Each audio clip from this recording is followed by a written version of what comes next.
জ্বালানি তেলের খবর জানাতে টাঙ্গাইল থেকে সরাসরি যুক্ত হচ্ছেন সহকর্মী কামাল হোসেন। কামাল, টাঙ্গাইলে ফিলিং স্টেশনগুলোতে কি তেলের সরবরাহ আছে কিনা এবং দাম কেমন নিচ্ছে পাম্প সংশ্লিষ্টরা জানাবেন।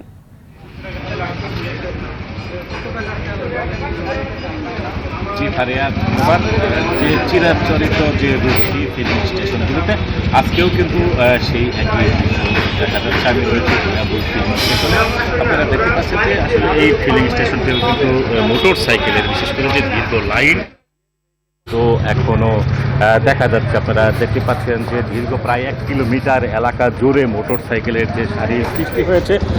সকাল থেকেই কিন্তু আমি এই ফিলিং স্টেশন সহ বেশ কয়েকটি ফিলিং স্টেশন ঘুরে যতটুকু দেখেছি একই অবস্থায় কিন্তু দেখা যাচ্ছে। আমি একটি তথ্য এখানে দিয়ে রাখি যে টাঙ্গাইল জেলায় ৬২টি ফিলিং স্টেশন রয়েছে। বেশিরভাগ ফিলিং স্টেশনগুলোতে যতটুকু তথ্য নিয়ে বা ঘুরে দেখেছি যে বন্ধ রয়েছে, যেখানে লেখা রয়েছে তেল নেই, আপাতত তেল দেওয়া সম্ভব হচ্ছে না, এরকম অনেক ফিলিং স্টেশনগুলোতে কিন্তু এই লেখা সম্বলিত দেখা যাচ্ছে। এবং অনেক যে সমস্ত ফিলিং স্টেশনগুলোতে তেল দেওয়া হচ্ছে সেই ফিলিং স্টেশনগুলোতে ব্যাপক ভিড় দেখা যাচ্ছে।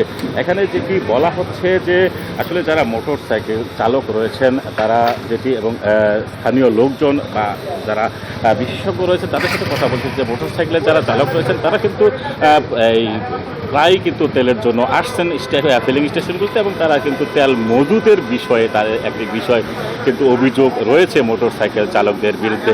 এছাড়াও অন্যান্য যে যানবাহনগুলো রয়েছে, যে বাস, ট্রাক বা যে গণপরিবহন, সেই গণপরিবহনগুলো ঠিকমতো তাদের যে চাহিদা তেলের তা কিন্তু পাচ্ছেন না।